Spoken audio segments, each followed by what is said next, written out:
From Keene in the Shire, the Liberty Media capital of the world, this is Daryl W. Perry, host of FPP Radio News for Monday, April 30th, 2018. Silver is trading at $16.28 per ounce. Gold is valued at $1,313 per ounce. Zencash is trading at $40, and the average price of Bitcoin is $9,296.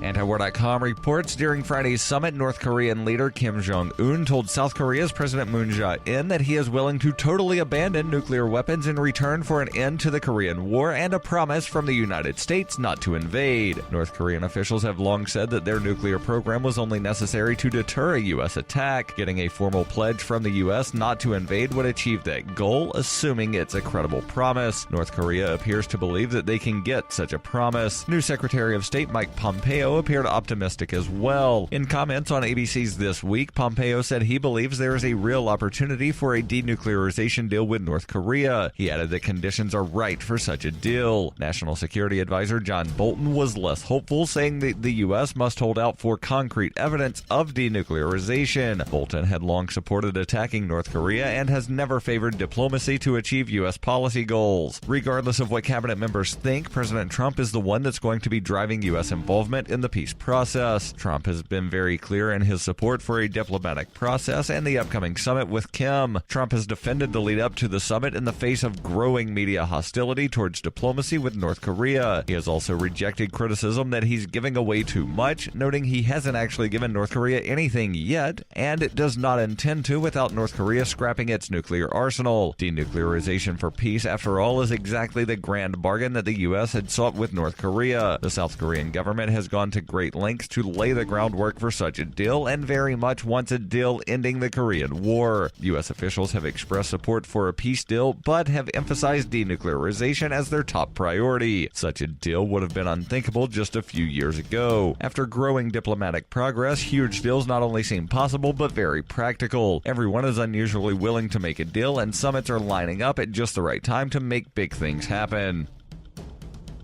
Are you an advocate for free market money? Do you promote Bitcoin as an alternative in a fiat-centric world? Then you need Spendabit in your arsenal, the search engine for things you can buy with Bitcoin. Spendabit aggregates millions of products from thousands of Bitcoin-enabled merchants. Keep your money in the free economy. Visit spendabit.co today. Bitcoin merchants, ask about our merchant suite to reach even more customers. Spendabit.co.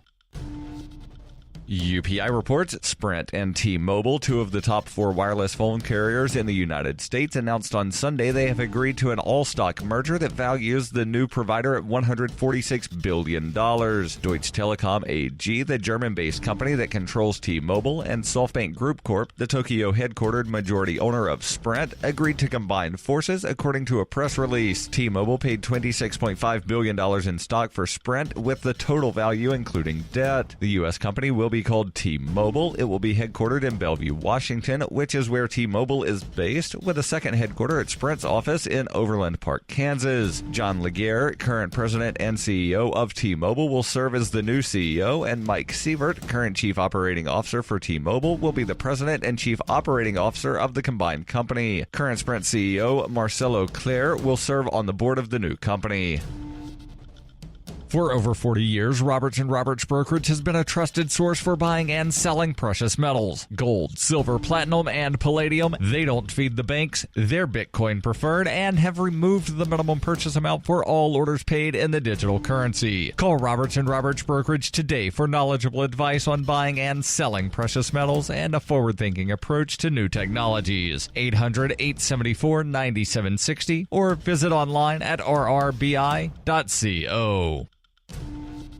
Reuters reports police in New Orleans have obtained an arrest warrant for a 4th suspect wanted in connection with a gang rape investigation following the arrest of 3 U.S. Marines charged in the case. 2 women, a Tulane student and her friend, reported that they were raped by 4 men earlier this month at an off-campus home in New Orleans after a night out. The 2 women left a bar with 1 man and went to the house on April 15th. Once there, the man, identified by police as Antonio Landrum, invited 3 other men to the residence. The women claim all 4 men sexually assaulted them. This has been FPP Radio News, online at fppradio.com.